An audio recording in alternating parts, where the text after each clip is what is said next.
Good morning, ladies and gentlemen, and a very warm welcome to the second day of the inaugural edition of SME Artha 2021, hosted by the Financial Express Online and Credible. I'm Nikita Jain, your host for the day. Yesterday, our sessions dealt with working capital crunch and managing cash flows. And today, we will look at the bigger picture on how can businesses access finance to grow their business. Without taking any more time, I would like to introduce Shaleen Agarwal, Editor Markets at Financial Express Online, to take over and introduce our guest of honor for the second day of SME Artha. We also request that you remain connected with us throughout the course of the day via social media, and please do use the hashtag SME Artha for all event-related posts. Over to you, Shaleen. Thank you, Nikita, for the kind introduction. Today, for the second day of SME Artha, we have with us Mr. Ashish Kumar Chauhan as our guest of honor. He is the MD and CEO of BSE, the oldest stock exchange in Asia. At BSE since 2009, Ashish helped it become the fastest exchange in the world. He oversaw BSE's IPO, revived its revenues, introduced mobile stock trading to India, and diversified in several areas. A technocrat from IIT and IIM, Ashish is a serial entrepreneur and has been a part of the policy committees of Ministry of Finance, Ministry of MSME, CBDT, RBI, SEBI, and more. He has won several prestigious awards over the last 3 decades. Mumbai Ratna, Digital Icon of the Year, Asian Banker, Top 50 CIOs in the world, among many others. With the BSE SME platform, Ashish Kumar Chauhan is playing a very important role in bringing SMEs in India to the listed securities space and helping them raise funds in the organized capital markets. Please join us in welcoming Mr. Ashish Kumar Chauhan. Welcome, sir. It's wonderful to be in front of you on the SME Artha with Financial Express. I think it's a wonderful initiative by Financial Express and Indian Express Group to discuss the real issues of the real India. I think SMEs are the backbone of Indian industry, and somewhere on the line, most SMEs face tremendous issues. I mean, I have been myself an entrepreneur, and it has been a very tough journey in some ways. For an SME entrepreneur, he or she has to go through many issues. There are not too many people who even think like an SME entrepreneur, because in some ways, in the morning you are doing production, in the afternoon you are doing sales, in afternoon again you are doing logistics, you are also going to bank, you also worry about GST, you worry about accounting, you worry about collecting your money, and literally umpteen issues makes an SME entrepreneur an all-rounder, and in some ways an existential problem that even your life partner, a wife or a husband also will not be able to even comprehend what you are trying to achieve. Most times, I think end of the month, there are issues on paying salaries or paying the creditors and all. So I think, I mean, I don't envy an SME entrepreneur in India nor elsewhere. I think across the world, people who want to do something, especially at a smaller scale, face a lot of issues. And one of the larger issues is about funding. And the other part is, how do you scale up? I think if you are able to scale up, then you can also hire people for special work, like accountants or even production managers, or even for strategy. And how do you do that? Basically, at BSE SME, based on my own experience, we launched it in 2012 after the Government of India gave us approval to launch BSE SME platform. And now, of course, we also have a BSE startup platform. What it does, it allows you to list your companies. Now, many of you might think that what is so great about listing? In fact, listing might put us in more trouble because we have to comply with more things. And I always tell my SME friends across the country that if you can comply with GST, if you can comply with the corporate affairs, that is the Companies Act, then I think compliance with the exchange sort of additional things might be hardly there. So don't worry at all about compliance. It's basically about hiring somebody called company secretary on your own, or if you are small enough, you can actually hire a third-party company secretary to do your compliance with the exchanges. But if you can do that, what happens is you can create wealth. Now an SME entrepreneur, usually you are on a cycle and then you sort of work hard, you have a great idea, you execute and you go on a scooter. And then from scooter, you go to a car, and from car to a large house, and then Mercedes. And probably you are making 2-3 crores a year. And you think that is the end of life. I mean, you have achieved whatever great stuff that was to happen has happened. But have you ever worried about how to convert that income into wealth? If you don't do this, as an SME entrepreneur, I recall very vividly that you can't even fall ill. And tomorrow, if a new technology comes, all your income of that, whatever 2 crore, 3 crore might go down to zero. And you might actually come into debt. So effectively, if you can convert your income into wealth, that would be a great idea, right? And for me, the listing of your company allows you to convert your income, that 2 crore income per year, into a wealth of almost 20, 30, 40, 50 crore if you are having that 2 crore kind of income. If you have 1 crore income, of course, it could be 10, 20 crores. But effectively, that's a much larger wealth. And of course, it allows you to also hire people by giving them stock options. It allows you to go to a bank. If you go to a bank and say you are listed on BSE, then the bank manager also will treat you with respect. You can actually use your shares even as a pledge to take more loans. So effectively, if you have to take debt, you need to have equity. And most of us who work on shoestring budgets and bootstrapping, that is putting all our profits into the company, we don't have that type of equity. And that's why we need to collect it from other people. And stock market is a good way to do it. Again, one of the issues which I have seen from across all SME entrepreneurs, even large entrepreneurs who are not listed, is saying, if I list, my company can get taken over by third party. And I don't want to do it. My company is like my own. And for me, that's not going to happen. Let's face it, when you list only 25% of your company. 75% remains with you, and nobody can take over your company with 75% with you, right? So effectively, don't have that type of mindset in terms of somebody taking over your company. But yes, once you take money from other people as partners or shareholders, you will have to also answer to them, right? You will have to give them quarterly results. You will have to give them annual results. You'll have to also do annual general meeting, in which you get very tough questions. Sometimes they tell you to even sort of resign because you are not doing well. And you learn to take it. Many entrepreneurs say that, no, but I don't answer to nobody. That's why I'm an entrepreneur. I don't even answer to my wife. But all of us do, right? In the privacy of home. So why are you so worried about not answering anyone? I mean, having partners is a good thing.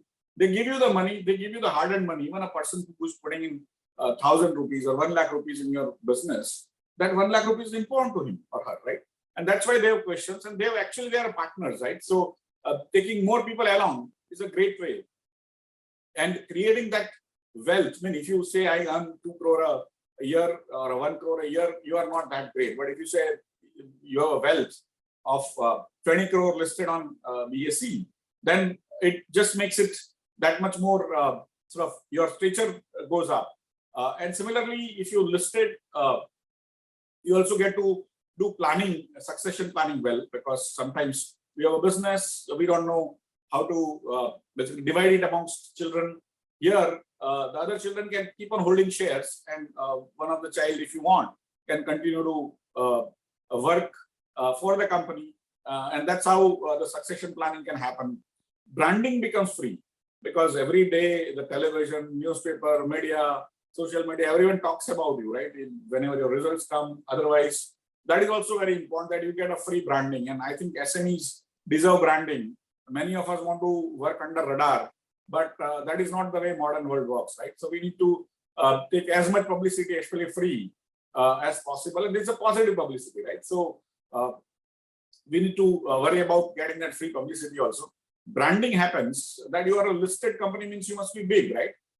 And so the branding also happens, benchmarking happens. That is, as soon as you list, everyone starts watching you compared to other industry peer groups, saying that what is your sales versus your labor cost or your raw material cost. Otherwise, as an SME person, you don't even have time to do all this research and all. There are now research analysts who will do that type of research on your company vis-a-vis other companies, then actually you'll get it again. And if you're doing well, then you might be able to actually end up having even greater wealth because the profits go up and so on and so forth. So for me, there are literally thousands of benefits which sort of outweigh all the worries you might have of listing on an exchange. Many people tell me, but all this is good, how do I list? So there are merchant bankers who actually take you to the public issue. It's called IPO, initial public offer. And that's where basically they come understand from you your company story. They give all the details about your company to other people who are planning to invest in your company, all the good, bad, ugly, including your education qualifications, your legal matters, and everything you have to provide to them. They write a long document called prospectus. They give it to the exchange. And after that, exchange scrutinizes that. They also send people to your factories, your customers to check out whether you actually exist or not. And then the IPO happens. If other people like your story, investors like your story, they will invest in your company. And then, of course, the company gets listed and the bell ringing and all, if you want to do, you should be able to do that on BSE anytime. And we have offices in around 25 cities across the country. So you don't have to even come to Mumbai to ring the bell. You can ring the bell in any one of our offices and we will facilitate that. Till now, around 347 companies have got listed. They have raised around 3,600 crore rupees. The average company is raising around 10 crore rupees. And their market capitalization has now reached to 37,000 crores, right, in this last 9 years. So effectively, most companies which have listed on BSE have done well. Some of them have not done well also, but most companies have done well. 20%, almost 20% companies have also gone to the main board. They have become so large because they got the new funding, they got new branding and so on and so forth. That's where I think overall, if you are disciplined, you have plans to grow, then I think you are most welcome to come on BSE, create wealth for yourself, your families, increase your business manifold.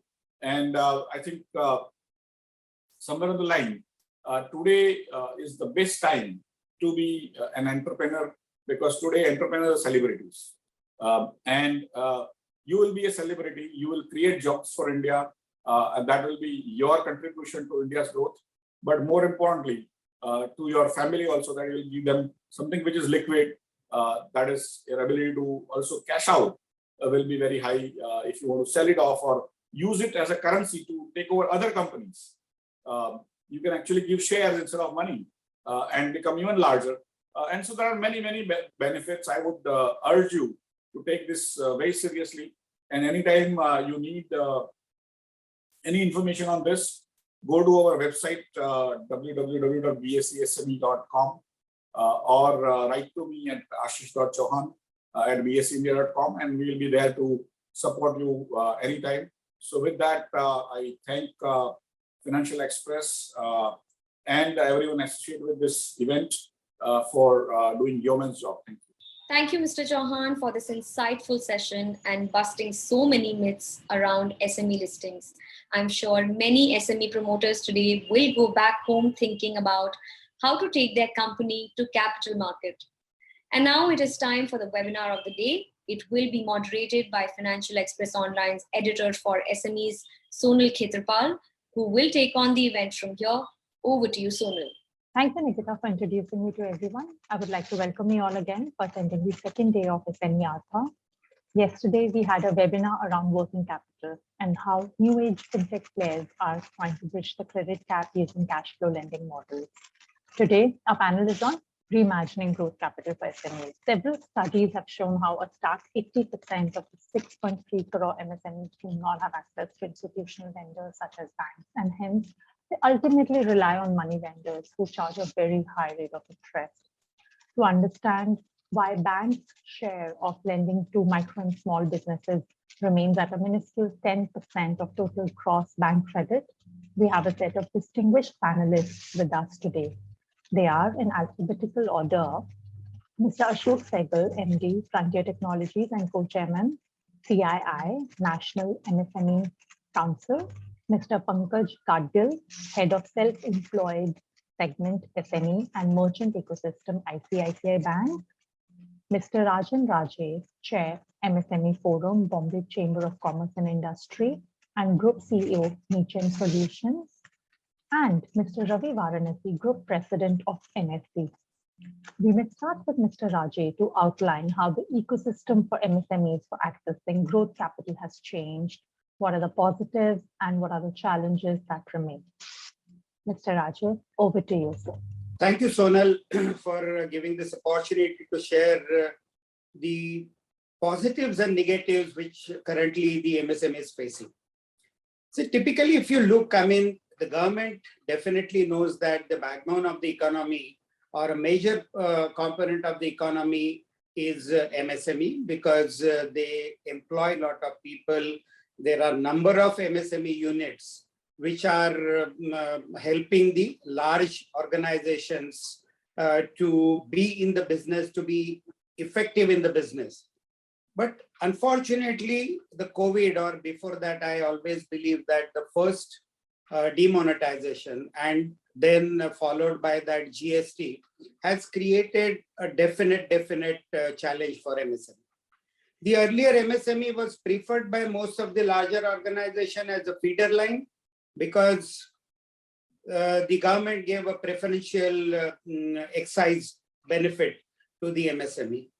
Either they were not paying the excise because they were very small, or they were paying a preferential or lower excise. And that helped most of the larger organizations to get their supplies at a competitive rate.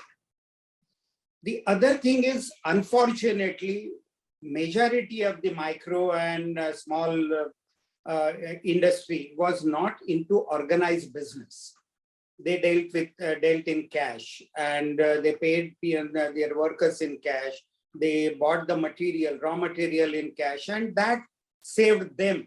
I'm not talking about the large organization because they didn't bother about it, but the stakeholders themselves could be competitive. Once these two advantages were gone and followed by COVID, which created a huge impact in their orders or their timely payments from the larger organization or the semi or government organization, it has created a big challenge for MSME. And that is where the MSME stands to. But I also believe strongly, because I'm a MSME stakeholder myself, that it has also given a huge opportunity for MSMEs. Because the MSMEs, one advantage is the decision makers are typically one or two, mostly one. So if the stakeholder is having an entrepreneurial mindset, he is willing to change, he is willing to innovate, then whatever changes he wants to do, he wants to implement to be globally competitive or nationally competitive, it is easier, comparatively easier. The challenge obviously remains the availability of the finance to do all this. But then again, as I always talk on most of the forums, it is a question of the discipline. I mean, typically, MSME stakeholder, a typical profile, if you look at it, is he is a technocrat or he is from the commercial field. Wherever he is working, he looks whatever he's seeing as an opportunity. He believes that if somebody is a supplier or if he is a manufacturer, he believes that he knows the manufacturing or he knows at what price the product is available. So he comes out, starts his own business, goes to his colleague or his contact and tells him, look, I have started my own business. I know you are buying a product at X, and I know I can give it at X minus 10% or X minus 20%. So give me an opportunity. Because of the contact, because of the price benefit he gets the order. But I honestly do not know how many entrepreneurs they really know the financial side or the costing side of the business. I'm a technically qualified person myself. I mean, I'm a MSc followed by a diploma in management, but I still believe that the technology part is only at 25% of the business side. The balance 75% is finance and marketing. So unless a respect is given to finance and the marketing, effective marketing, I don't mean selling for the sake of selling. I mean, to me, the marketing is complete or selling is complete only when you receive your money into your accounts. So unless this whole circle is treated with respect, understanding, the effective business cannot happen. People have to respect that the 100 rupees what they get from their buyer is not their money. I mean, out of that, only 5, 10, 15% is their money. Rest of the money is either their supplier's money or their workman's money, or the interest to be paid to the bank, or the repayment made to the bank. And this understanding is very, very vital. If this understanding is there, then you are prepared to innovate, prepared to be more productive by adopting quality systems, by adopting new technologies, by adopting the ERPs or the other systems which are available today, and train your manpower so that they also have the same vision, same discipline, and same understanding of the working. Then only the whole cycle or the whole circle is complete, and then this vehicle moves smoothly. That is what I always believe. So, Mr. Raja, you have actually started this, for discussion on actually how to help SMEs to raise capital with the responsibility of fiscal financial discipline on the entrepreneur. So, very interesting remarks, Mr. Sehgal. What do you see? I mean, is financial discipline a big problem, or also what are the other challenges from a lender's perspective, when it comes to raising loans, getting loans, collateral-free loans, unsecured loans? What are the problems there that you see? Right. Thank you, Sonal. I think it's a very interesting topic you have today for discussion, and Mr. Raja has outlined many of the issues which hold MSMEs back. As he's mentioned, MSMEs are considered the backbone of industry and growth engines for the country, because MSMEs have traditionally shown a higher growth rate compared to the larger corporates. The other reason we find a very good response from financial institutions, from the government and everybody, is because of the large employment which MSMEs generate. And of course, there is some debate on whether every rupee invested in MSME generates more employment than in larger corporates. My belief is that the numbers perhaps don't fully reveal that, but these are the challenges: how to get more growth in and how to get more employment so that everybody in the country has an equitable distribution of the GDP increase that we're targeting up to $5 trillion, must translate into a high GDP per capita so that everybody is included and not the top 5 or 10% alone. So MSMEs today are said to contribute about 29% to the GDP and 40% to exports. Realizing this, the government has put in a lot of schemes into place, particularly to help startups. Now, I think there is not adequate emphasis on the need to identify the MSMEs which have reached a takeoff stage and facilitate the growth of those MSMEs. Now, there can't be an across-the-board solution to help all MSMEs. As in any other system, there are those who are below average, there are those who are above average, and particularly in the life cycle of any business, after a lot of investment, the enterprise reaches a takeoff stage. I think, as our financial people here would appreciate, there is at the growth stage a higher degree of financing needed compared to a stable business. And in fact, controversially, when the business is declining and reducing, finance becomes less of a problem because you have more free cash available with you. So it is financing the growth stage which is both challenging for the entrepreneur and a challenge which the financial institutions and the government must recognize and find a solution for. You see, by the time an entrepreneur has discovered something, as Mr. Rajesh said, he's got an idea, he's productionized it, and he goes to his buyer and he says, I can sell this to you. And here, if a moment of aside, Mr. Rajesh, I'm not in favor of people going and telling the buyer, I can give you the same thing at a cheaper price. I would rather that we must work towards saying, I can give you a better quality, it'll get you more value for money. Please be willing to pay me 10% more rather than paying 10% less. I know. And, Yeah, and I completely agree. I completely agree. and I think Unfortunately, that doesn't happen. It should happen. It doesn't happen in India, but I think as people are going along, and particularly we supply product to the electrical industry, where the norm in government tenders now has gone from a guarantee which used to be 18 or 24 months from date of supply. Now they're asking for a 5-year guarantee. Now, over a 5-year period, the contractor who buys your product and offers it to the government is very much concerned about concepts like lifetime cost. So it is not only the upfront cost, but the lifetime cost, which is becoming more important. And I think this is a very good development, because as we appreciate quality in India, the quality of products will go up. Again, taking an analogy from the electrical market, but which all consumers have faced, you go to the market and you buy an electrical device and you say, this is a little expensive, can you give me something less expensive? The shopkeeper will pull out something and he'll say, this is less expensive, but it's from China and there is no guarantee. So I think the Chinese have done us a tremendous favor in that sense, in making us appreciate that there is a premium price which we should be willing to pay for quality. And now, once we do that, I think we will make quality products which are world quality, international quality, and of course, as Mr. Rajesh pointed out, they have to be price competitive.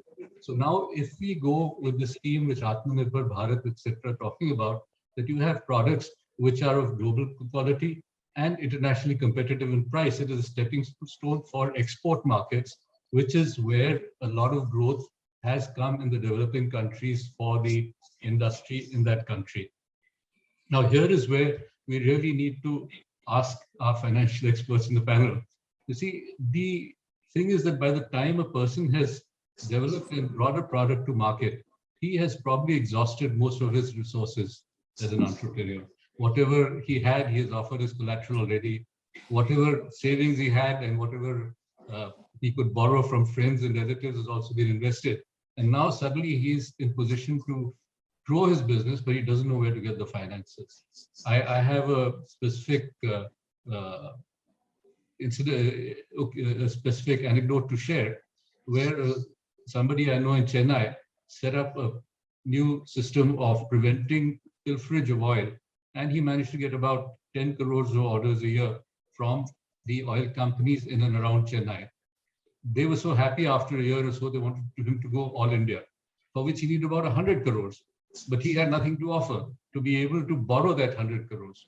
Now, this is the kind of situation where we need people with a different outlook to enter as financiers and come in and support this kind of growth opportunity, which certainly the government is not doing in a very good way. And it should be. There should be certain amount of investment being targeted at such things by the government. Another particular sector which suffers from this is the defense sector. The defense sector has a lot of suppliers as MSMEs who, because of the small size, are interested in the early developmental stages of new products for defense. And defense technology has led technological development throughout the world. I think they later on have non-defense applications, but that is often the cutting edge of technology development. These enterprises make a prototype, get it approved, and they get production orders from the defense unit, which are often very liberal. The main defense unit will say, okay, here is an order for so many pieces. Instead of the one prototype you made, now make us some production pieces we can put in for field trials. And often these are open-ended, which will give you an open-ended time scale for delivering that. I would like that if there would be a mechanism that against such firm government orders, against a proven product, there should be a mechanism to accept that as good security for lending to that person. Collateral-based security has its limitations. I think particularly where where an enterprise has a track record of, let us say, 5 years with a particular financial institution, and the performance has been satisfactory. After that period of 3 to 5 years, if additional finance is required, that should be based entirely on the track record of that company and base it on cash flow lending and not at all on collateral. No additional collateral should be required of somebody with whom you've had a satisfactory relationship for a number of years. Unfortunately, that is not the reality today. And then they want more collateral. Now look at the convoluted logic which comes in.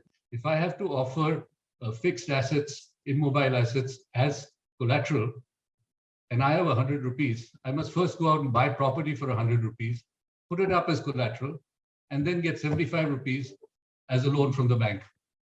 Does it make sense? Does it not hold back the entrepreneur and the growth? So these are questions which I'd like to ask other panelists. I'll leave it here. And of course, there are other benefits which we keep asking from the government in our interaction with them for MSMEs, which our members put up to us as ideas. But I'll stop here and allow the others to speak. Thank you.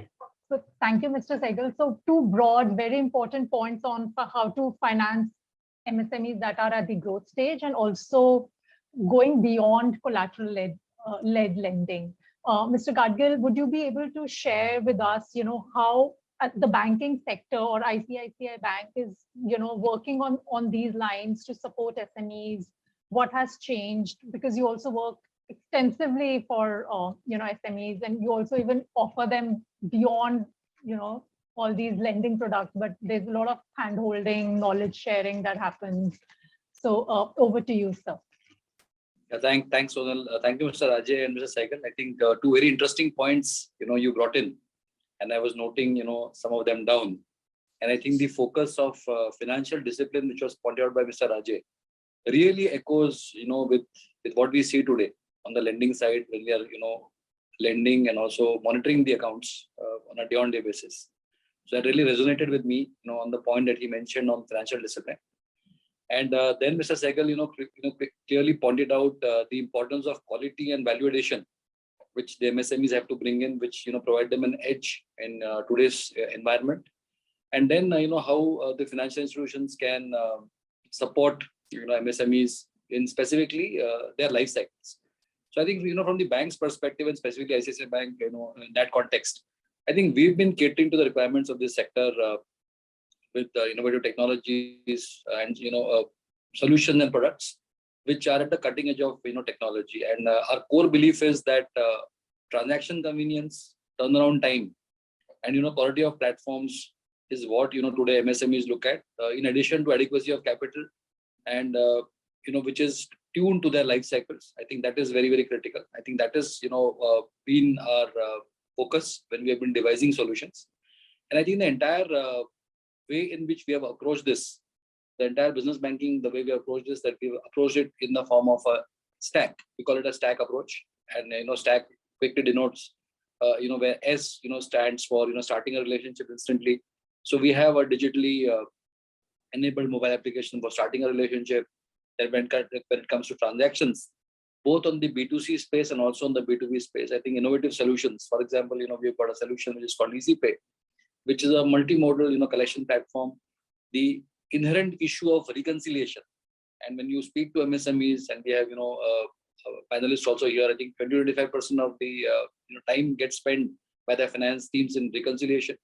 And with the intelligent use of API banking, which is connecting both one-on-one and also integrating with large partners which are in the space of accounting, payrolls, expense management. I think this entire problem of reconciliation between accounting and banking, and billing and accounting, billing and banking, gets very simplified with a perpetual reconciliation product that we have, which is catered by API banking. We have also seen that, and Mr. Ajay mentioned about 40% of India's exports, happening through MSMEs and 29%, GDP being contributed by them. On the cross-border side as well, I think something that we created, which really resonated with the MSMEs, specifically in the pandemic times, was something called as Trade Online, which is a comprehensive Trade Online. It's a comprehensive web and mobile-based platform, which allows all kind of cross-border transactions for the MSME sitting at their home. So, when I spoke about the stack, I just spoke about the first two legs, which is, how you can start the relationship instantly and, how you can transact digitally in a contactless fashion. Coming to a part of the stack, which is, critical, which is availing loans digitally. I think there, with intelligent use of machine learning and artificial intelligence, and also I would say the entire democratization that the government has done, and also the regulatory bodies have done, in terms of creation of e-sign, video signature, video KYC, and so on and so forth.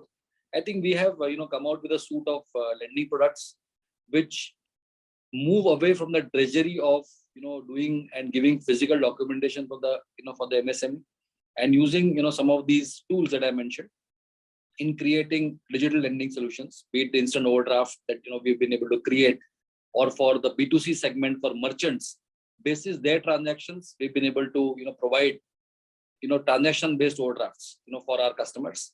And very recently, and I'll talk about this very recently, along with, Government of India and the GEM platform, we've actually, on GEM Sahay, we have actually initiated something called as a purchase order-based finance, which Mr. Sehgal was talking. So PO-based financing, which is, based on purchase order track that the, customer or the contractor has with the government, basis the seller rating, basis, obviously the bureau score, we're able to populate a line for the customer. So I think these are some of the things that we are doing on the lending side of the story. And last but not the least, I think in all this, I think we also believe that with a very large base of, customers that are there who are engaged with us digitally, I think for growth of the sales of the MSMEs also, we've, introduced something called as a digital store management feature. And this feature allows the MSMEs to, go online instantly, be it a B2B customer, B2C, customer. And the entire three phases, which is to do with their supply, their billing, and also their digital store. All these three can be instantly brought up in 30 minutes if the customer, wants to avail of this service. And the entire forward and backward linkage with distributors and consumers, can be availed with this feature. So I think making sure that they also grow and allow them to also network with our customers has also been our endeavor. And we've created something called as BizCircle, which is a platform which allows MSMEs to network with fellow customers of ICICI Bank. We've also seen, great traction, on that side. So all in all, I think what we have learned is that, most MSMEs want banks to be the backstage artists, and they want to actually, play on the front stage and perform on the front stage. And therefore, they want to focus more and more energy and time on their business and leave the banking to us. So I think our entire focus is to make sure that least amount of time is spent on banking by the MSMEs. And therefore, all solutions that we have, come up with, and more recently with the pandemic, are focused on reducing the turnaround time and, improving the quality of, service to the MSMEs so that they can focus, their energy and time on building innovations, which Mr. Sehgal and Mr. Rajesh spoke of. Thank you, Mr. Gadgil, for giving us a very comprehensive view on the initiatives that are happening at ICICI Bank. Moving on, I would request Mr. Varanasi, to share, like when I remember in one of your earlier interviews, after you started NSE Emerge in 2012, you spoke about that it's almost like a cultural shock for SMEs, was the word you used, like to convince them that they can raise equity, they can go to capital markets. So 2012, now 2021, would like to understand from you, what has changed, or has anything changed? Because I did a story 6 months or 3-4 months back, and the IPOs for this whole pandemic year were equal to what we saw in 2012-13. So would like to hear your perspective. Thanks, Sonal. In fact, as you correctly said, when we started in 2012, when we started reaching out to SME entrepreneurs, they were kind of not believing that they can actually go to the markets and raise capital. People were always focusing on going to a bank and raising the debt funds. There was very little understanding of the markets. As some of the speakers have mentioned earlier, there are multiple issues in this. One is the perception issue. The second is obviously most of these SMEs initially didn't have, most of them possibly don't keep their accounts properly, because when you go to markets, you'll have to sell a story. You'll have to have a strong set of balance sheet. You need to have proper systems and processes in place so that outside investors are coming in. They're equity investors, people are coming in. They would want to have a company which has the discipline of managing the finances very, very efficiently. So that's one of the challenges when we started our exercise, when we started reaching out to entrepreneurs. We found that it is not easy to for some of the SME entrepreneurs to draw a line between self and the company. It's a fairly permeable line for some of the entrepreneurs. They kind of don't really realize that where the company ends and where the person starts. So those kind of issues had come in, and then we started off. But over the last few years, we have seen a significant change in the attitude, and we have seen younger generation coming into the business, and they are very, very open to going out and raising capital. Once we were able to convince, possibly from 2012 to 2015, 3 years, we were only trying to educate, create awareness, trying to build capacity within the SMEs to try and tap the markets. We had a few SMEs who had come in, but 2016, 17, 18, we had seen a significant jump in a number of companies who have hit the capital markets and raised capital. We had close to, between NIC and BSE, we have close to about 600 odd companies who have raised capital. Close to about 7,000 odd crores was raised. But the complication is post COVID, again, the entire situation has changed. Again, while COVID period has had a significant impact on most of the SMEs in their ability to continue to perform under trying circumstances. But we believe most of these entrepreneurs have been able to come out with flying colors. They're able to manage their show. And we are seeing some green shoots again. This year, from April till now, we have had some 7 issuances which had come. We're expecting another 4 to 5 before the end of this quarter itself, and another 10 in the pipeline. So there is a significant pipeline which got created over the period, and there is the initial hesitation has gone, and we have seen a series of intermediaries who have come in. Exchange alone cannot possibly manage. We can create the awareness. We can bring in some level of capacity building we can do, but intermediaries are required who have to handhold SMEs in their journey from being a privately held company to a publicly held company. So those intermediaries we have seen coming into the market. We have seen about a dozen merchant bankers who have solely focused on SME side of the story. So that is a very, very heartening feature.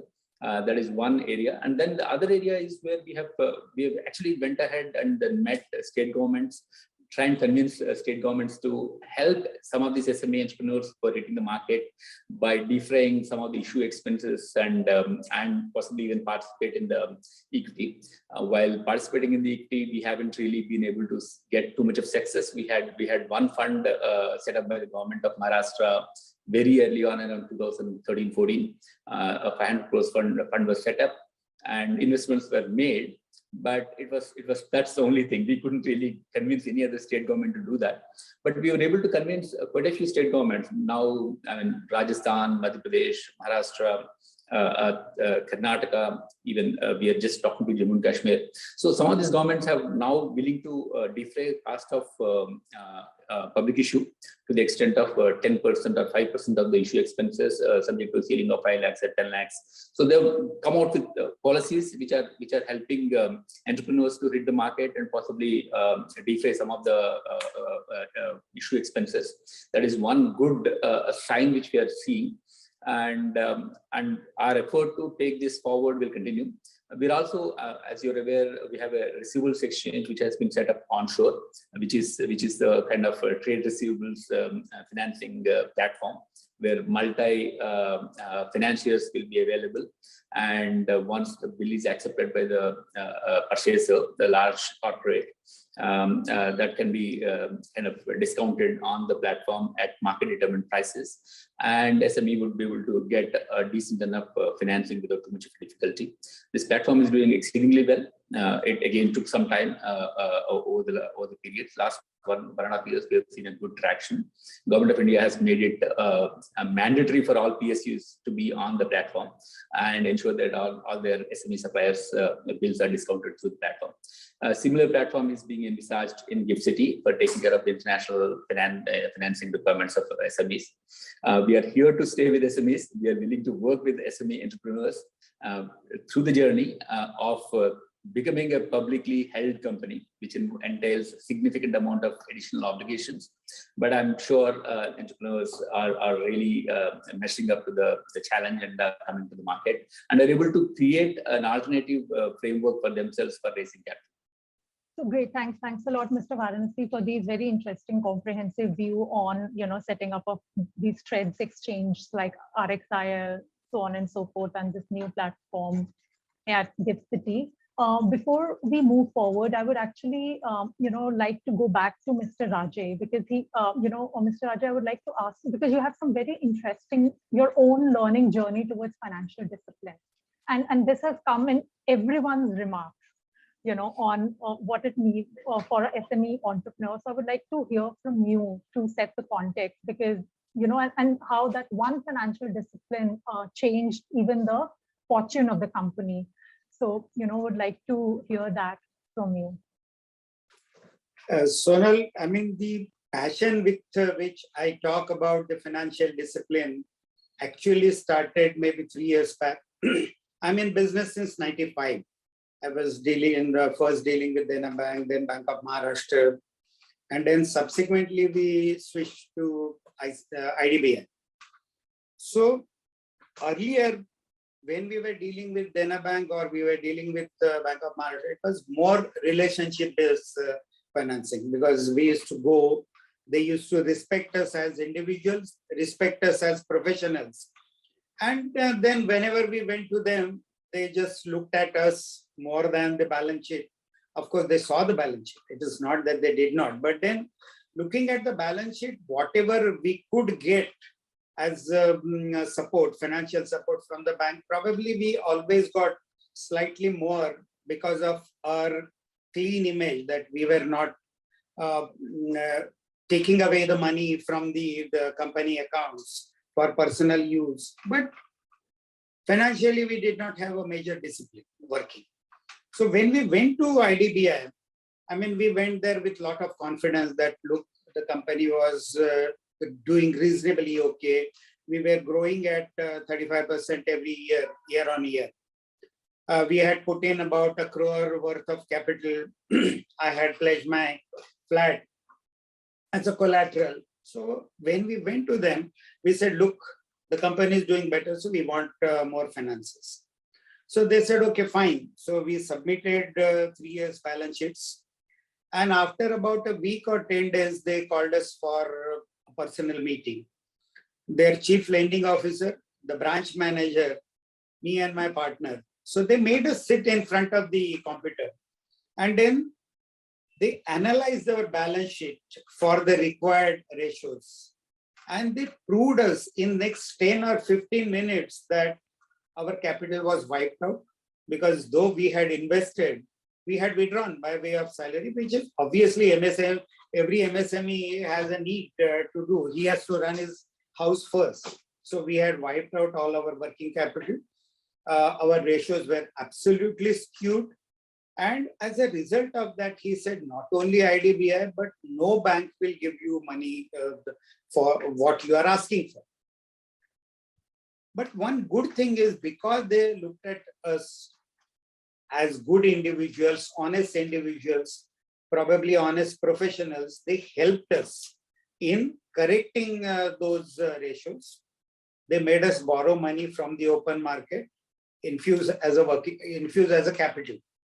And that gave them a freedom to lend us more. But then this learning that, look, ultimately I have to look at the business as a financially disciplined business. That one meeting corrected our entire way of looking at the business and way of looking at even the bankers.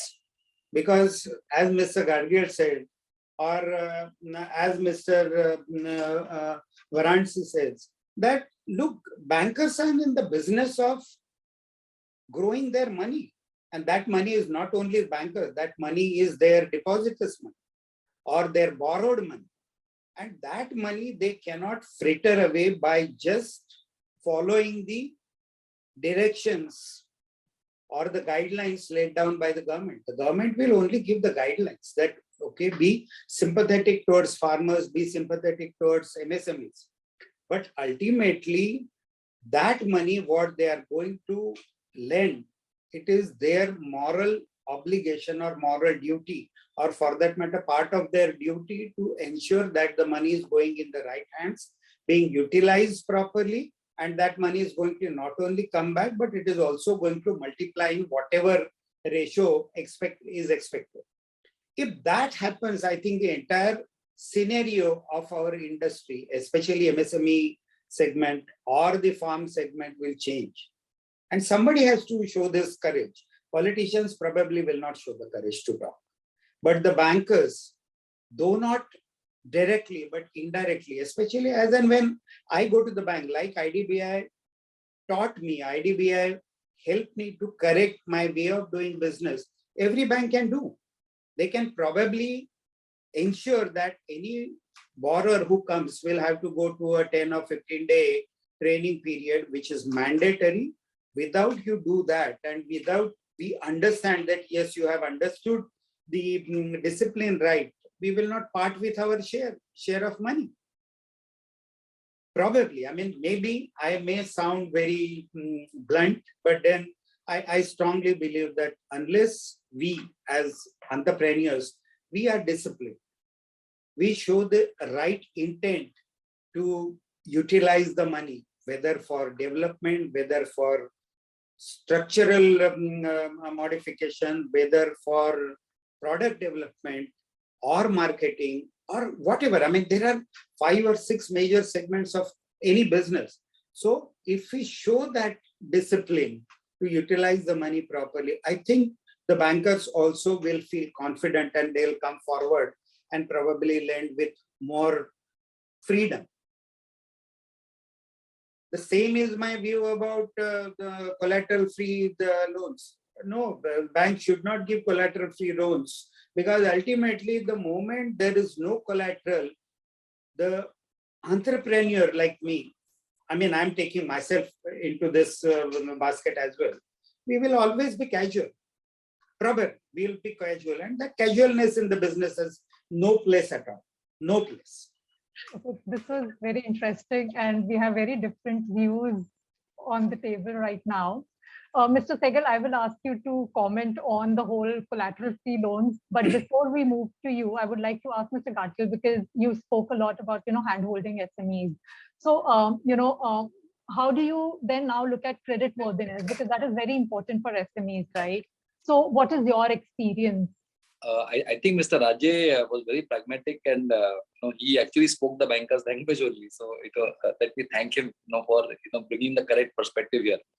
I think when we look at creditworthiness, and I've been doing underwriting for so many years, and principally as a bank, when we are looking at MSME lending or we are looking at large corporates, I think there are 3 principles which we clearly imbibe, and those 3 principles are: we will look at cash flow, we look at character, and we look at collaterals. See, 3 simple C's of underwriting, are evergreen, and they will always remain, till all of us are doing underwriting.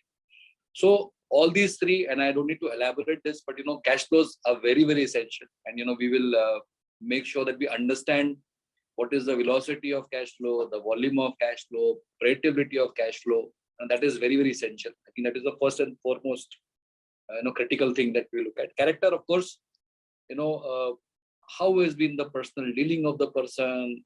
Obviously, there are, in today's times, you have a bureau, credit bureau, which is both on the individual side, on the commercial side, that gives you enough indications on at least past repayments or intention of the customer, can be measured from there.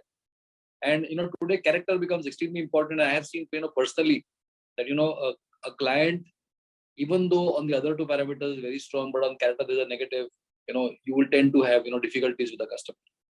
And third, critical point will also be collateral, and why collateral also, I'll speak about it. So because of the way the financials are structured, and specifically for customers with lower turnovers or throughputs, I think collateral also is a good indicator of affluence of the customer, sustainability of the customer. And B, collateral also is what percentage of skin in the game the entrepreneur has in the business.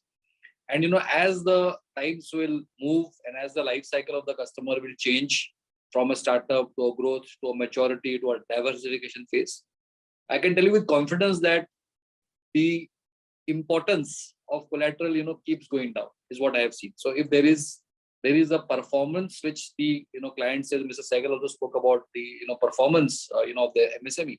If the track record is impeccable, if the cash flows are predictable, high volume, high velocity, there is no issue as far as the character of the customer is concerned.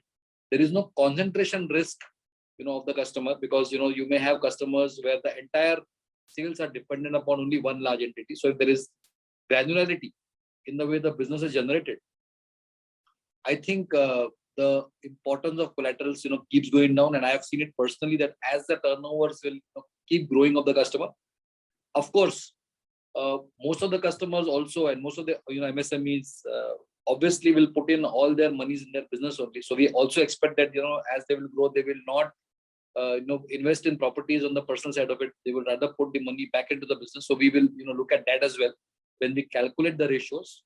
Some ratios which are most common, all of us will know. It is very, very important, I think, for the MSMEs to understand this, that in today's world where external markers are very easily available for banks, it is extremely important to create a positive digital footprint.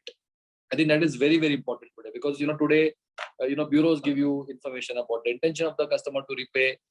If the MSMEs gives you access of the GST, you will get to know what are the sales of the client clearly coming into you at all points of time.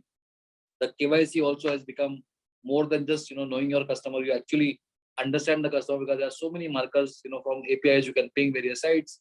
You can understand from the EPFO. You can understand what kind of salaries are getting paid by the MSMEs. From the utility bills and service providers, you can actually get to know what is the electricity bill which is being paid by the MSME. So there are huge amount of external markers. So I think it is the responsibility of the MSME to create a positive digital footprint. And I'm very, very sure that with democratization of the entire architecture, digital infrastructure which the government is creating, and lots has been done on OCEN, which is the Open Credit Enablement Network. I think the risk of lending will keep coming down with more and more digital footprint coming in, and with purpose-based financing becoming more and more prevalent as compared to a perpetual kind of overdraft or term loan, which is a classical, traditional way of financing MSMEs. I think the risk, at least, of fund diversion, etc., will keep coming down. And I have my thoughts, and I'll cover as to what can be done further there on that side to enable more and more purpose-based financing. So I think that is what I wanted to add on to what Mr. Rajay said. Mr. Gadgil, before I move to you, Mr. Sehgal and Mr. Varanasi, very quickly, Mr. Gadgil, I would like to also, RBI is very focused on cash flow lending, and is encouraging that. So from a banker's perspective, and now, with the whole account aggregator framework, that we are all talking about. So do you see that, as a banker, is that something that, will see a lot more uptake also, not just from these fintechs, but banks as well? So if I go back, what have been the large movers and shakers? If you see in the last 10, 12 years, what has really changed the way in which underwriting has happened today? So if I look at what happened in 2008, 2009, I think the advent of bureaus, that was very, very important, because earlier we were not able to understand the leverage of the customer.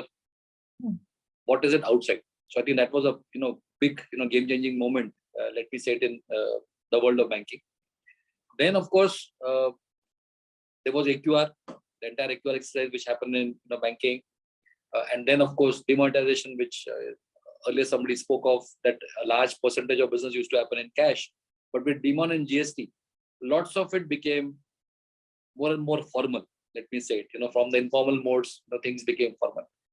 I think in the same vein, what is also changing is that there is some architecture which is coming in place for enabling purpose-based finance, which I earlier spoke of, which is nothing but cash flow-based finance. And a very simple example could be what ICICI Bank has just gone live with something called as the GeM Sahay. We are the first bank that has actually gone live on GeM Sahay as a pilot, where small contractors who deal with governments raise a purchase order which has been given to them by the government, and depending upon the purchase order track record of the borrower, depending upon the rating which the GeMs provides, and also the bureau, we are able to finance the particular customer who is very small in size. And of course, the comfort is that the monies will get appropriated by the government. So when government will make the payments, then obviously the loan will get netted off. So that's the entire way in which the purpose-based financing will actually happen. With the advent of account aggregators, right, and with the acceleration of the entire digital public infra, I think this will further proliferate, and some things that need to further improve there. While lots is being done, account aggregation, and there are 4 account aggregators that have just started off. It is going to take away the drudgery of submission of the large quantity of bank statements, which the MSMEs had to physically give us, or today they had to give us through a PDF. With a simple allowing of access to us, the entire banking can be pulled, the velocity of transactions can be checked, the entire inward outward check bounces, the entire summations of credit, etc., can all be populated digitally. And when I say this actually brings down the cost of operations for underwriting. And you have to understand, in banking, there are 2 revenue items. There is one NI, there is one fee that you can make, in banking on the revenue side. On the cost side, you have provisions and you have OPEX. These are the 2 large, expenses. With more and more digital public infra opening up, you will obviously keep reducing the OPEX, which will also allow you to take some cushion on the provisions. So I think that is how it kind of is, going to operate. And very, simply, we require more and more FIPs, which are financial institution, data providers, to come into the fray. So account aggregation right now is live, where banks have become FIPs. In some way, we are both FIUs and FIPs. We also require agencies like GSTN, EPFO, all to join the bandwagon of being an FIP. And I think then, with the proliferation of API and then blockchain as well, we'll be able to pull in this information as a bank, and then we'll be able to provide small ticket purpose-based financing, and then it can further proliferate to a larger ticket as well. And that will, I think, really accelerate inclusion and bring more and more, I'm sure, MSMEs into the formal sector. Yeah, I agree, because I was looking at the CRIF lending, how India lends report, and one of the very interesting points it brought about was how the ticket size for SME loans has decreased, but the volume has increased. So, before we discuss this further, Mr. Sehgal, you have Mr. Rajay mentioned about how, he has a little different view on collateral-led funding from you. And we also just heard from Mr. Gadgil about the need on how digital lending is going to be a game changer. So, but even today, it is still, the interest rates are super high, from all the fintech players. So what is your perspective? What is it that you see on the ground? How do we bring this interest, on the lower side? I can understand where Mr. Rajay is coming from. As an engineer, I'm also an engineer, and you get so excited when you've discovered or invented or productionized a product that you lose sight of the fact that there is a business end to it when you're getting into the business. And that is where he has said his bankers help him to understand that. And that is a role we find many more bankers are willing to play.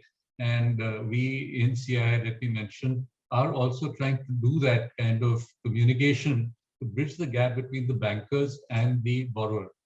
Now, we must realize, as everybody has said, that lending is the business of the banks, and they have the responsibility to make sure they earn money on that.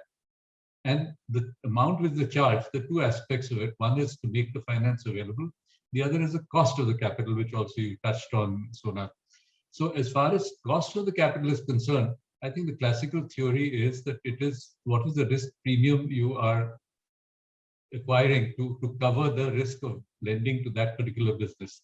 And as Mr. Gadgil said, the more you are transparent in your accounts, and as Mr. Rajay said in different words, the more you're disciplined in your accounts, these two things together reduce the risk of the lender and can result in lower cost at which he can lend to you. So certainly, as has been mentioned, that money is not your private money. It's somebody's money who has deposited with the bank, or if it is a government grant with the government, a taxpayer's money, which is being loaned. And you, when you borrow it, have the responsibility to make sure that money remains safe and secure and earns enough to cover the cost of the various costs which Mr. Gadgil has mentioned, which is essential for the business because they have to pay the depositors. You cannot imagine the scenario where the bank tells somebody, I'm not going to pay you any interest on your deposit because I'm not earning any on it. Where does that interest on our savings and fixed deposits come from? It comes from the earnings they have from lending that money out. And we've got to make sure that remains safe and secure. Now, once that is done, and I think Mr. Gadgil has admitted it, that once the bank has confidence that things are more transparent, the importance of collateral will come down. I entirely agree with Mr. Raje and Mr. Gadgil that the entrepreneur must have enough skin in the game for him to continuously strive to meet his obligations in these regards. If he has no skin in the game, naturally he will not have that drive. The other thing is this question of transparency which comes in on how do you use the earnings which you have? Do you use it to buy a car and your house and go on a holiday, or do you reinvest in the business? Again, transparency of accounts is something which brings it. And I think that is the key to the whole thing, that slowly businesses are moving into that mode, that there is no use in doing off the books kind of business. That doesn't get you very far. It's a short-term strategy. And related to that is the ease of doing business, which is in reporting all those things, which again, Mr. Gadgil has touched on, that you don't have to submit all those voluminous reports. As the 59-minute scheme announced by the Prime Minister 2 years ago was there, you give your income tax returns, you give your GST returns, access to the bank, and based on these two parameters, they know how your business is doing. Then they can investigate further. But these two principal things are not disputable. If you've been hiding your profits, if you've been hiding the amount of turnover you're doing, please don't expect somebody to support you financially. So I think it is quite right, there should be collateral, but I think my point was that the importance of collateral should reduce as we go along and create your track record. I think Mr. Gadgil was in agreement with me on that.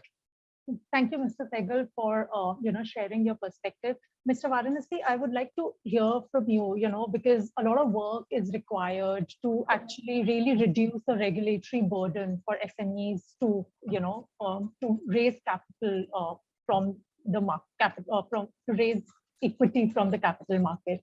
And also, but we also see there is even today, like everyone has spoken about how SME entrepreneurs should have skin in the game, and sometimes they there's too much skin in the game that they actually don't want to go to the stock exchange for the fear of losing ownership.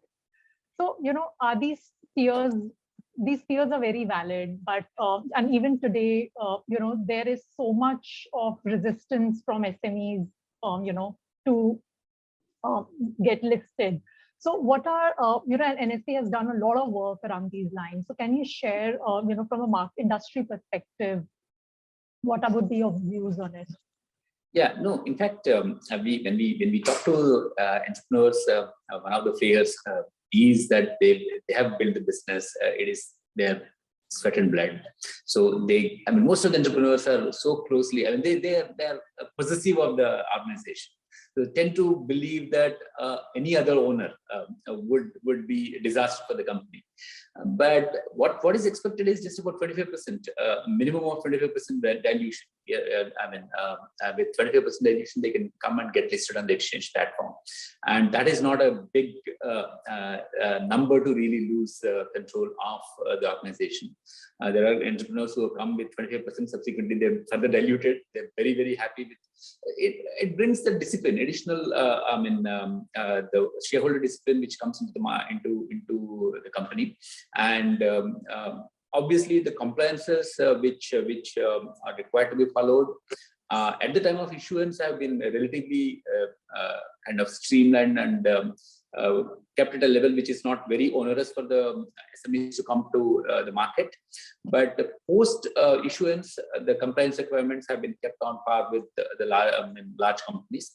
That's required, because you are actually asking others to come in and invest their money into the company and be your partners in the growth as well as any issues which come in the business.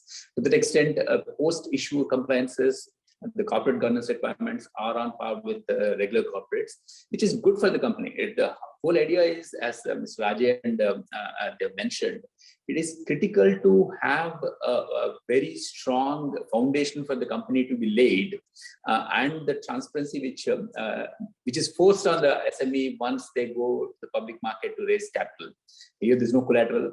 What is being money is being put in by the outside owners into the company based on the projections which the management is making, and the kind of growth path which the company is expected to take in the next X number of period is based on is the only basis on which outside shareholders are coming in. So to that extent, they expect the transparency and the dealings have to be completely above board. That's where a publicly listed company will be completely different from a privately held company. So that additional discipline, additional rigor is brought in by listing in the market. But in fact, our experience has been people who have come on board. Initially, they did have reservations, but once they came on board, they realized that actually listing is a really a great way to get their act together as a corporate and then grow as a corporate. Mr. Varanasi, as a follow-up to this, while I understand that SMEs are coming and there is a very strong pipeline that you're also working with to ensure there are SME IPOs, what about retail investors' interest? Because I still think there's a very big gap there. Yeah, so there is since the business, the risk associated with an SME investment is different from the risk associated with the larger corporate. SEBI has prescribed some thresholds for investment into SMEs.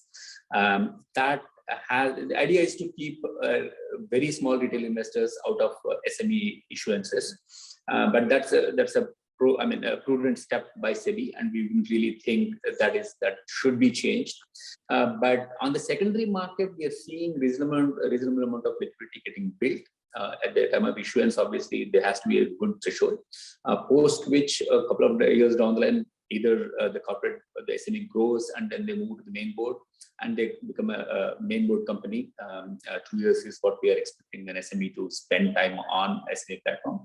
But we actually would love to have them on SME platform itself, as long as they don't raise further capital and then go beyond the threshold prescribed by SEBI. Our preference would be to have those corporates on SME platform and grow an SME platform and then become larger corporates within SME's side of the story. But having said that, some of these basic restrictions, which are prudent from the SEBI point of view of investor protection, would keep very small investors out of SME fold. But once the SME culture takes investing in SME takes roots in this country, I wouldn't really see it as a major hurdle for SMEs to its capital.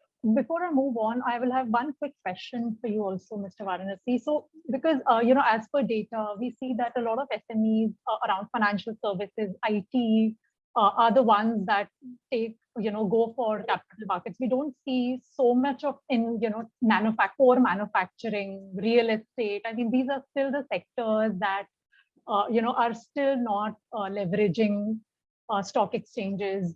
So, from your perspective, what are the gaps that remain? The financial companies tend to understand finance pretty easily, so they tend to be moving pretty fast. But having said that, of 200 odd companies, they come from almost 16 different sectors. So we have seen manufacturing companies coming in, service companies coming in, HR company. In fact, we have an HR company which has raised capital, which is an HR software company. So we have a variety of companies who have come in. Our endeavor has been to reach out to the local chapters of CII, FICCI, SHM, and local business chapters at the state level to try and reach out. And we also tend to reach out through the professionals like Chartered Accountant Institution, CS Institution. So idea is to try and spread the word. In fact, we started working with some of the Rotary kind of organizations also. The idea is to spread the word that there is an alternative to banking finance. almost every SME would require banking finance, but equity capital beyond friends and family, nobody is going to give capital. So the only way you can get equity capital, and even for the bank to further finance, they would look at debt equity ratio. If the debt equity ratio is not good enough, a bank may not be able to bring additional funds. So to that extent, it's critical to bring in additional liquidity. Additional liquidity can come through the capital markets route. That is the best possible route for SMEs to grow, and particularly if they have a growth story to tell, and capital markets are willing to fund. There is no dearth of investors. It's a question of getting your act together, telling the right story, and having a proper growth path which is visible to the investors. I'm sure capital is available. SME entrepreneurs will be able to actually raise capital without too much difficulty. This actually reminds me of this big gap that, we need like a Shark Tank like platform for SMEs entrepreneurs to also, showcase their innovations. But that is something, another business idea, if anyone wants to take it up. So, and I also see that we are running out of time. Before we move on to audience questions, I would like very quickly 2 key takeaways from each one of you, from the entire lending ecosystem or, to help SMEs. What would be your take? Mr. Rajan, would you like to share your thoughts? Yeah, as I said, that yes, the quick, not takeaways, but quick, strong advice I will give to my own fraternities. First thing is be disciplined and transparent in all your workings and finances. Innovate. Because unless there is an innovation in improving the productivity, improving better ways of logistics, or developing the products, there is not going to be national and global growth. Take calculated risk. Don't be afraid of taking a risk, because once you have entered into a business, obviously you have taken a risk. So it has to become your habit of working, but be calculated and digitalize. I mean, that has become almost a need of time now. I mean, 2 years of pandemic has shown us that there is a possibility that you will not be able to come to the office every day, every time. There is going to be a gap. The moment there is a digitalization, it is safe. I mean, my company honestly did not suffer during the entire pandemic and lockdown. On the contrary, we grew up by 35–40%. And it was all because of the digital systems in place, then proper discipline in finance, innovation. So my strong advice is, yes, do that, and there is a great future ahead. Thank you, Mr. Rajan. Mr. Sehgal, what will be your 2 key lessons or messages to the MSME community? I think the 2 messages that come clearly across from Mr. Gadgil and Mr. Varanasi is that there is a large need still for MSMEs to understand and be educated on the need, on the rules which financial institutions have internally, based on which they evaluate the loan proposal of the MSMEs.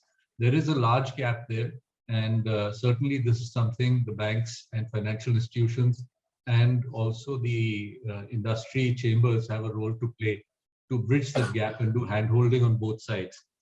The other thing is that with the systems which are coming in, digitalization and so on, there is now linkage of data all across. Every day we read of people who have been trying to do GST frauds and getting caught.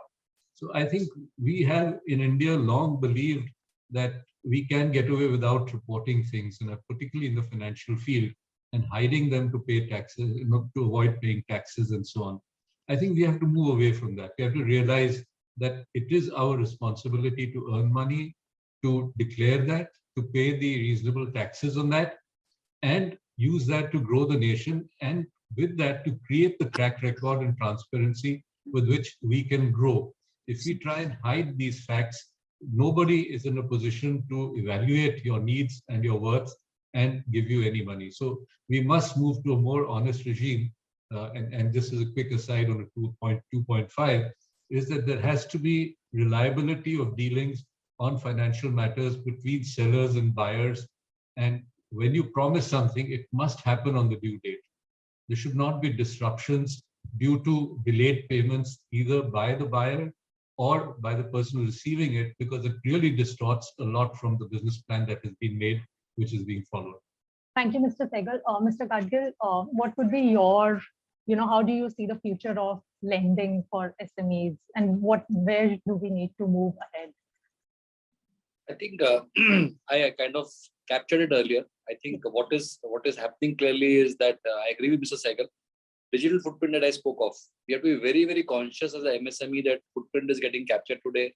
Just the way social security number in the US or in China, for you to get a visa also, your bureau number or your bureau score determines whether you are going to get that or no. So I think there will be a time, and with the UIE or the PAN number becoming an equivalent for an entity to be identified, I think the footprint becomes extremely important. And the future of lending, as I mentioned earlier as well, how can the external markers which are going to be made available by the government and regulatory authority, how are they going to play a role in underwriting, onboarding, and also disbursement of the loan, and also monitoring? I think which are the 4 important phases of lending. I think how is it going to play out is going to be extremely important. I think I can assure you on behalf of ICICI Bank that, as is been the case in the past, where we've been able to leverage, innovative technology, and, we have led all the products and solutions in this space. And some of them I mentioned to you. I think we would always want to be at the cutting edge of what is getting digitally available, in today's, space, and be the first possibly to provide solutions to the MSME, not only for lending, but for all the other things. We're starting a relationship very quickly, instantly, seamlessly, making transactions both cross-border and also domestic more and more seamless, so that the core thing that I mentioned, I genuinely feel that MSMEs require time, effort, and attention to improve the quality of their solutions and products, so that they progress. And for that to happen, I think we need to take away their load of spending more and more time with banks. I think that is what we would focus on as a bank, and make life simpler and more seamless for the MSMEs to grow and take the steps forward. Thank you, Mr. Gadgil. Mr. Varanasi, what would be your 2 key messages for the SME community? Dream big, but be rooted in reality while implementation. And I'm sure, and then get the transparency and the basic systems and processes in the system in your company in a way that it inspires confidence in investors. Money is out there to come to you. Just get this one right, and you'll get the money. There's absolutely no problem with the money. Thank you. That was quick and witty, Mr. Varanasi. So that will be all for now. So thanks a lot for this very insightful, interesting discussion. I'm sure that our viewers have learned a lot. And we'll now quickly take up some questions from the audience before we go any further. I'll read out, and probably I'll direct I'll pose the questions as it comes from the audience.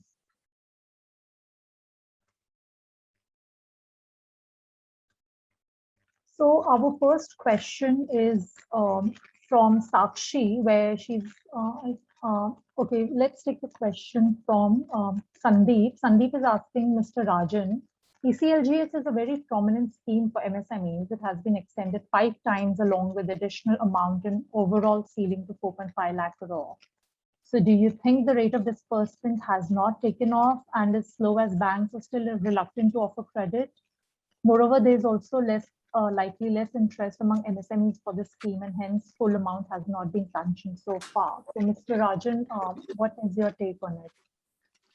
So typically, as I have been repeatedly saying, that if there is a discipline, if your balance sheet is right, your intent is right, there is no reason why the bank will not lend you. The bank is there to make money. They want good customers. They want their money to be in the safe hands. So if there is something like this, please approach your bank and share your issues with them. And I'm sure they will come out and do the necessary things. Thank you, Mr. Rajan. Next question is for Mr. Gadgil. Sakshi Agarwal is asking, what are the biggest challenges in adoption of digital lending for MSMEs? Hi, Sonal. Am I audible clearly? Yes, it's clear. Yeah, I'm repeating the question. You mentioned that what are the challenges that you see for adoption of digital lending by SMEs? Is that what you want to know? Is it to do with adoption? By banks. No, can you repeat the question then? Can you just repeat What the are the question? biggest challenges in adoption of digital lending for MSMEs? Yes.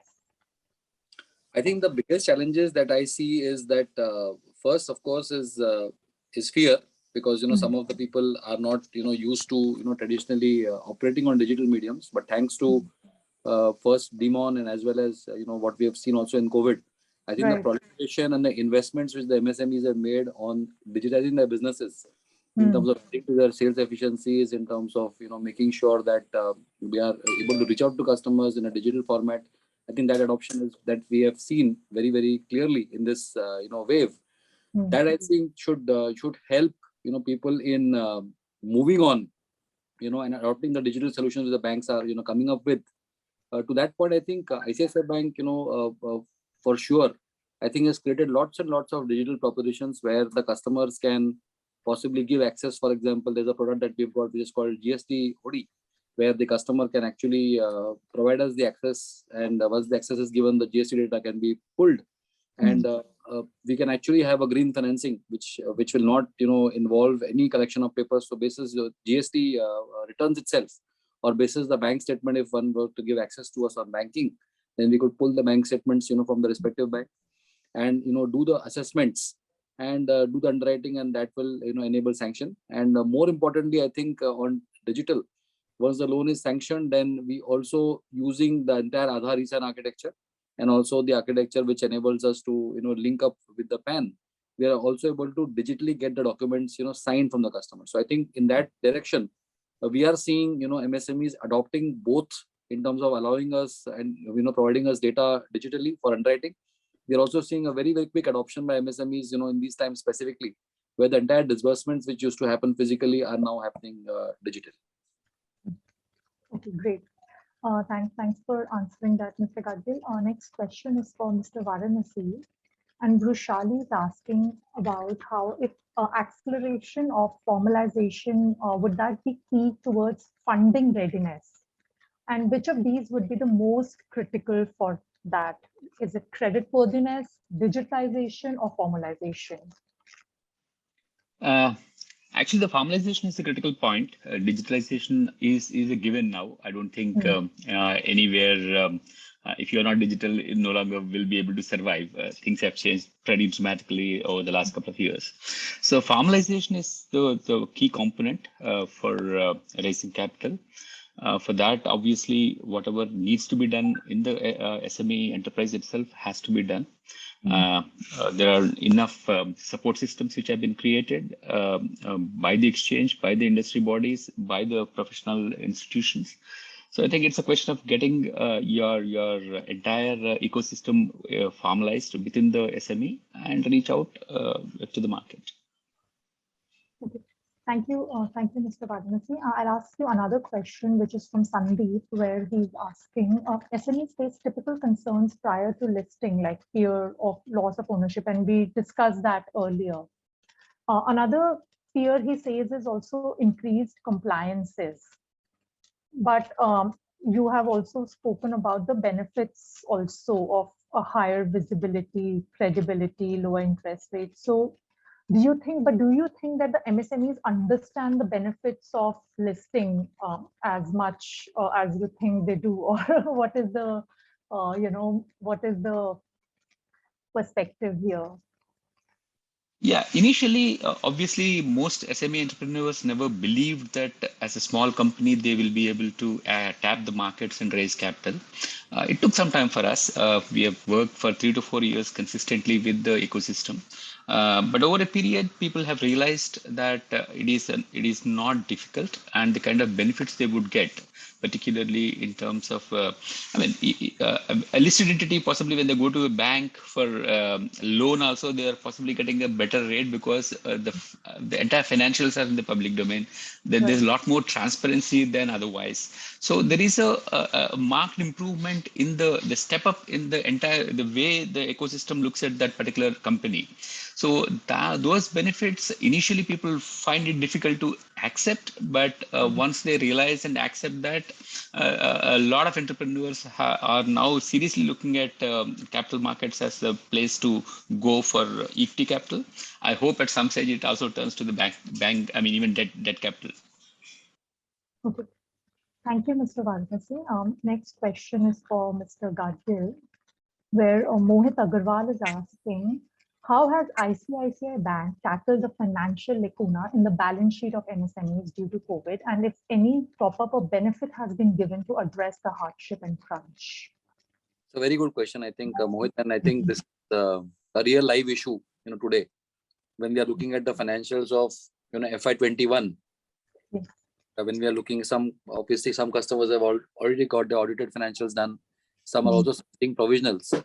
Obviously, we are aware that when we are looking at the balance sheet, many of the turnovers that the clients will have would show some kind of a dip, right? And that's what typically will happen.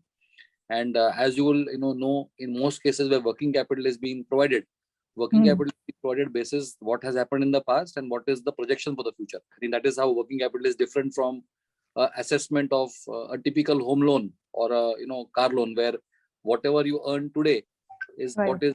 what is actually seen when we calculate the fixed obligation income ratios. So if I go with the model of how we will assess working capital, we will look at what has happened in the past and what's likely to happen in the future. And when we are doing this, we obviously are cognizant of the fact that the first 4 months of the last financial year, typically the months of April to July, the summations, the turnovers were low, the GST returns are also low. So we are cognizant of the same, and we are more looking more at what happened more recently. So when we are looking at the FY21 financials, we would look at how H2 performed versus H1, and what are the recent trends in this financial year. So for example, when we are looking at the analysis, we are also looking at what happened in FY22. There also we are looking at Q1 and Q2 differently, because Q1 also this year we had the wave 2. So we are essentially looking at Q2 of this year in terms of more recent trends like the GST returns, which are readily available, although financials will not be there, the entire banking of the customer. And when we are looking at FY21, we are giving that grace of the first 9 months that were, obviously had a larger challenge, and then 9 months that were available to look at the client holistically. So the comfort that I would want to draw is that, we are completely cognizant of the fact that, all of us, together as an ecosystem, suffered. And I think to the question which Mohit asked, I think the entire liquidity stimulus which was provided by RBI to the MSME sector, I think we as a bank participated, quite, I would say, wholeheartedly in the emergency credit guarantee scheme that was provided by the Reserve Bank of India. So I think which provided the liquidity to the clients. I think both in conjunction by looking at balance sheets more holistically and also participating in the ECGLS scheme, I think we've been able to broadly address the concern of the MSME sector. Thank you, Mr. Gadgil. Next question is for Mr. Raje, Mr. N. Keshwa Nayak, and thanks, Mr. Nayak, for asking and attending second day also. And I enjoyed your questions yesterday also. You had asked very pertinent ones, and a very important one that you're raising today also is on the effectiveness of the government credit policies to MSMEs in overcoming financial access difficulties. Mr. Raje, as you work with a lot of MSMEs and through also your position at Bombay Chamber, so what is it that you are seeing or hearing from the cohort? Sorry, can you repeat, Sonal? Okay. So Mr. Nayak is asking effectiveness of the government credit policies to help MSMEs overcome financial access difficulties. Yeah, the government support has been immense. I mean, especially after the first wave, the moratorium, the 6 months moratorium, which was extended to 12 months, which definitely helped for the survival of most MSMEs. Yeah, of course, I mean, taking the moratorium that time hurriedly had certain negatives, because then subsequently it affected the rating, because they were treated as defaulters. But then that was temporary. But nonetheless, I mean, that moratorium certainly helped the entire MSME fraternity extremely well, because many of them did not have the cash flows coming in, and some were even having the orders in hand. So that way it helped. And overall, the PLS systems, the other system, what the government is trying to bring in, the discipline, overall, I think the government policies are very, very supportive. Great, thank you, Mr. Rajan. So the next question is from Pushpendra Sharma, who's asking how to raise. So this question is for Mr. Gadgil again, where he's asking how to raise pre-seed capital as loan from banks for startups. Despite government guarantees, banks don't want to give loan to entrepreneurs. And in my experience, he says that most of the bank managers either don't understand the startup system or they're just not interested. And is there also a system or a forum where one can approach against the manager? And is there also a transparent process where one can get the reason why a particular bank rejected the proposal? So very interesting question, Mr. Sharma. Mr. Gadgil, would you like to take that up? It is a very interesting question. I can only say that, see, as banks, we are also, custodians of public's money, right? And we are trustees of public money. So we have to be, having the right balance of promoting growth. At the same time, we have to be cognizant that, money that is, lent, has to obviously, kind of also be returned, to the bank. So we have to maintain that balance. In that regard, I think typically when the customers are starting their businesses, and I'll classify it into two types of people who typically start a business. One, somebody who has been a professional and now is venturing into new business, right? At that point of time, he is putting in his personal equity or is borrowing from friends and relatives to start a business. At that point of time, I think what works is against liquid securities. Typically the funding will happen because we are not into let me say we are not into the equity business, we are in the debt business. So I think if one has to raise equity, there are separate channels for raising equity, but typically what will happen is against liquid securities. On the personal side, one will start small. As the enterprise will keep growing, the securities will keep coming down because you'll create some track record, which will I have also spoken about. So once you create a track record, then the 3 C's, which is character, that I spoke of, the character, the capital, and also the collateral and the financial analysis.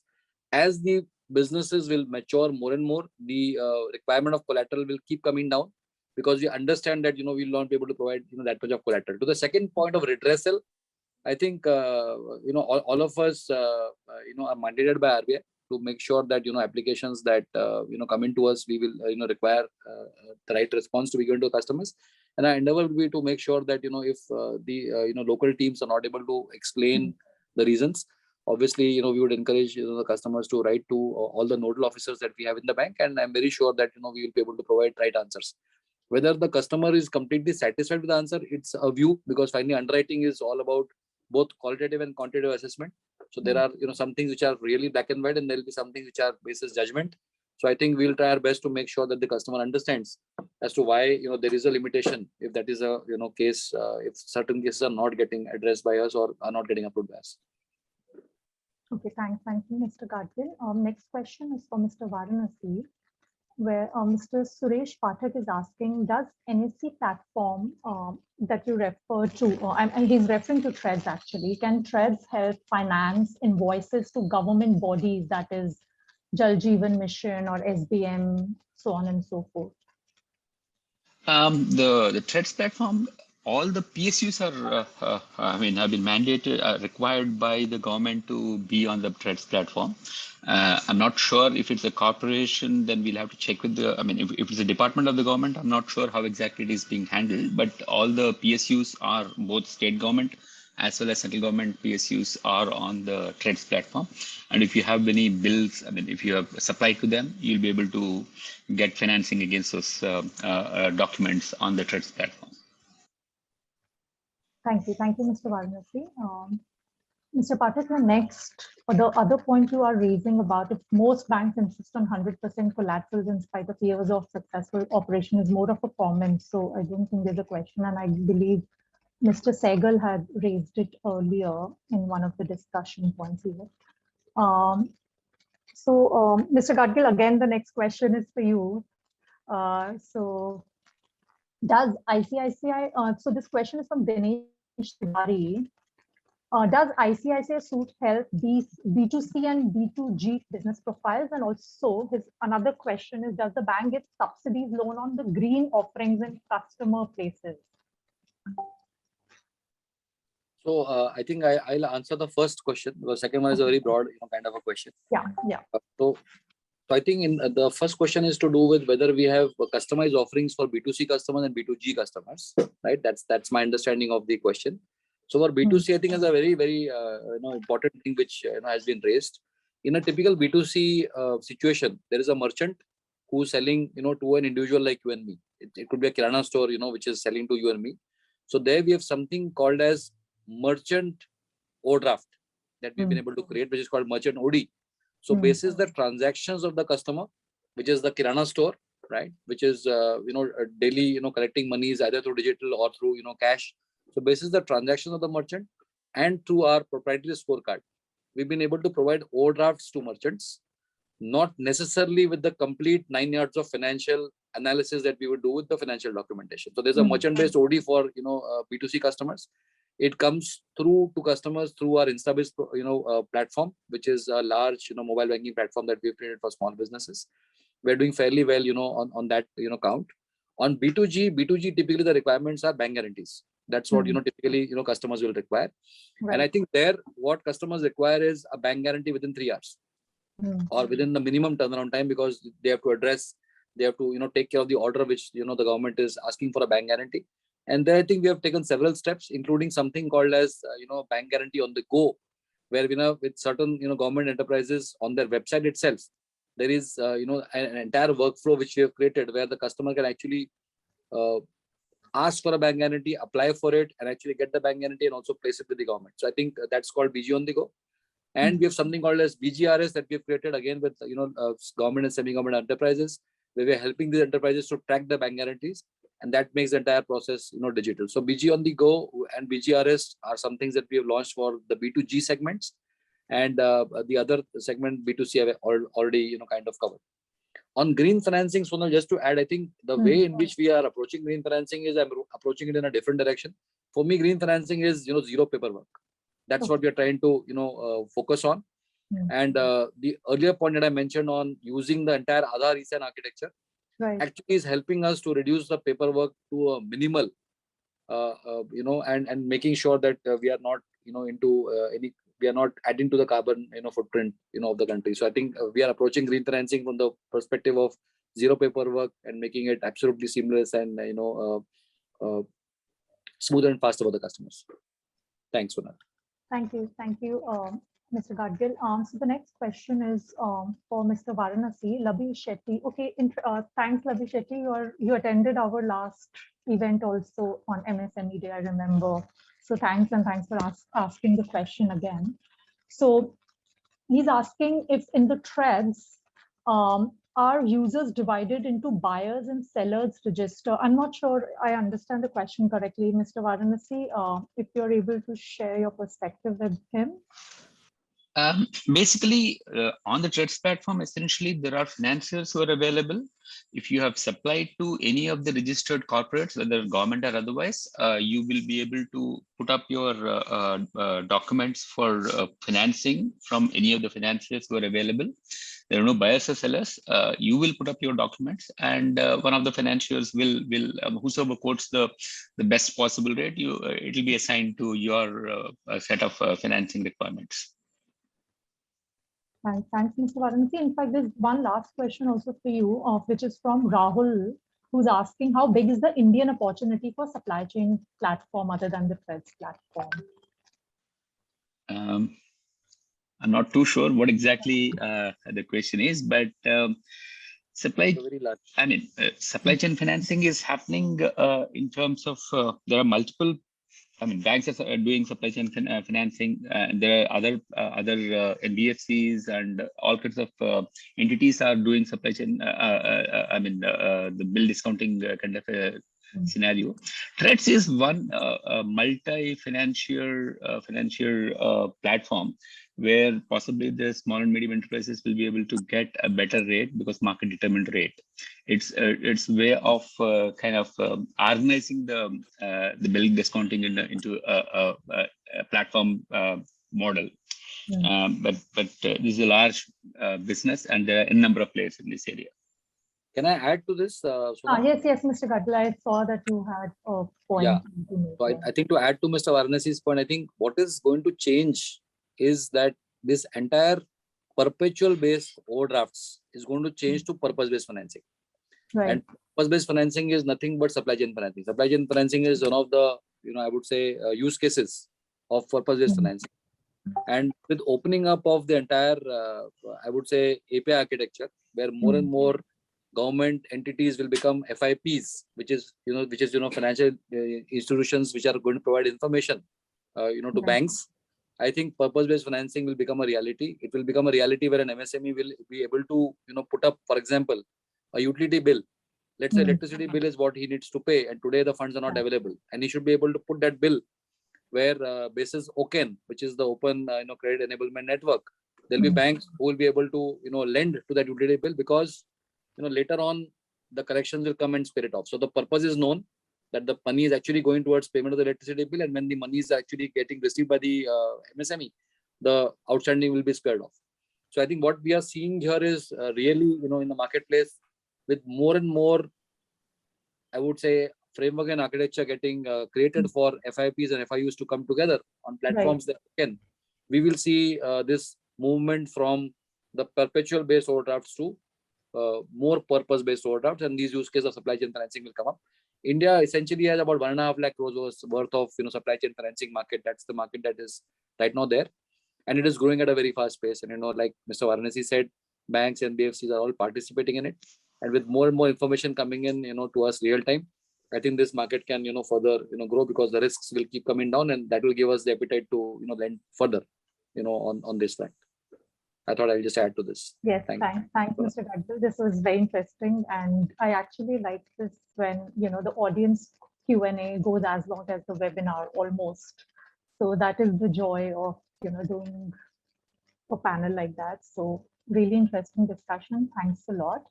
There's one last question from on the role of future of banking with crypto. So I will send that to you separately, Pankaj, because that's a whole new topic and a whole new panel, and it will be very difficult to address it right now.